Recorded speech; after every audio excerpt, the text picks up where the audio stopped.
Today we're going to go over the electric guitar tutorial for Praise by Elevation Worship. The original key is in A major, so let's dive in. By the way, I have the guitar tabs available down below in the description for free to use as you follow along. For the verses, there are two guitar parts that stick out. The first part is a syncopated single note line on the 5th fret E string. It sounds like this.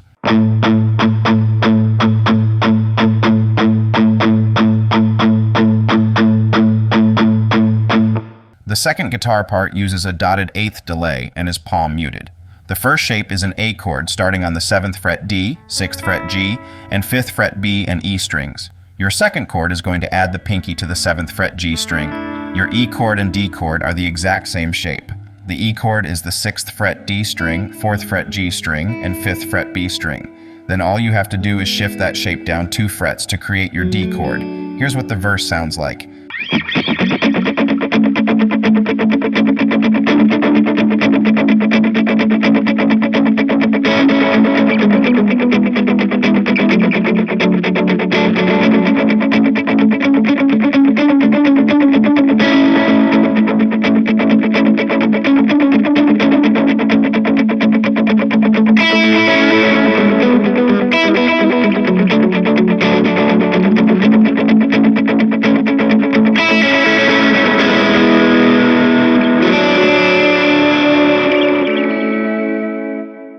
Moving on to the chorus, there are a few different guitar parts you can play depending on if you're using tracks and or have other guitarists. The first part is using dry power chords that sound like this.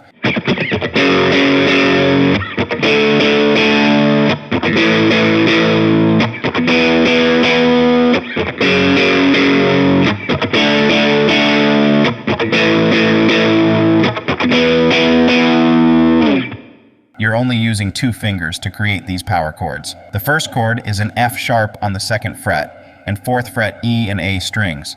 The second chord is the 5th and 7th frets on the A and D strings. Your next chord is the 5th and 7th frets on the E and A strings. Lastly, your E chord is on the 7th and 9th frets on the A and D strings. Again, here is the chorus played slowly.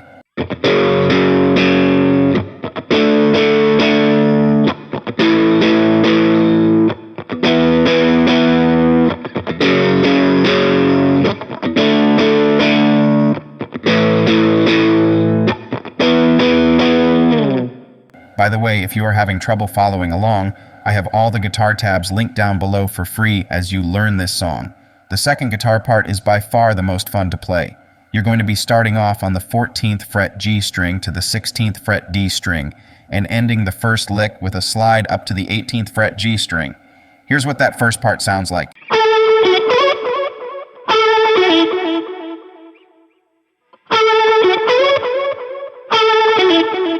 This is going to be your main idea going forward. The second pass is instead adding the 16th to 14th fret D string. The third time you play it, you're going to do a variation of the first 2 riffs.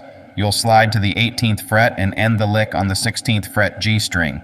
Here's what the first phrase sounds like in context.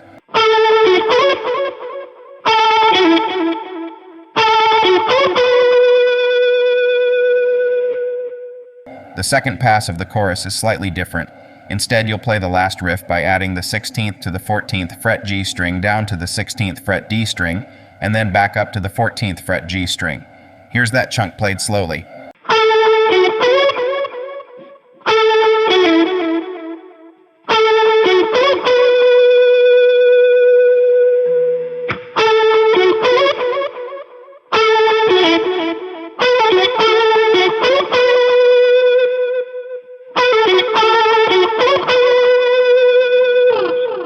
Then you'll finish the phrase like normal with a slide to the 18th fret G string down to the 16th fret G string. Here's that whole part in context.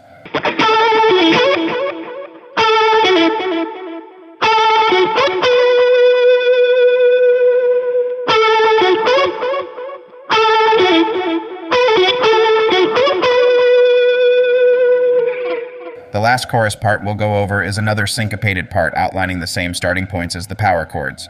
Instead, you'll pick the root note and palm mute all the notes. Here's what the rhythm looks like.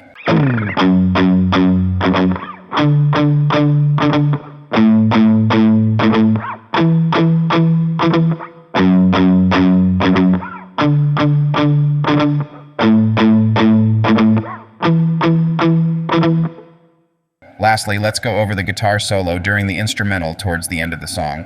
You'll be playing octaves the entire time, which means you'll be skipping a string as well as keeping one fret in between your fingers. You'll basically be mimicking the vocal melody of the chorus. The first shape starts on the 12th fret and 14th fret A and D strings. You're going to stay on these two strings the entire solo. You're going to walk down the scale from this point. It goes 12, 11, 9, 7, and back up to 14. Here's what the first half sounds like.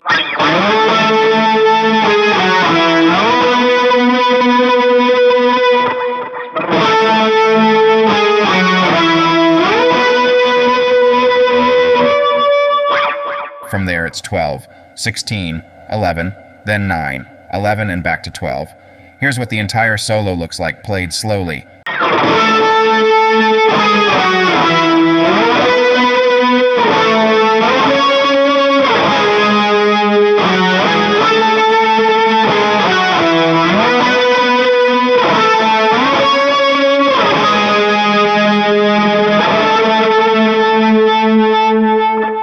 Everything else in the song is rhythm chords in some fashion. I've attached a PDF of a bunch of different chord shapes you can use for this song located in the description below. I highly recommend using the mid-range chords for the choruses. For more guitar tutorials, click the next video appearing on the screen now.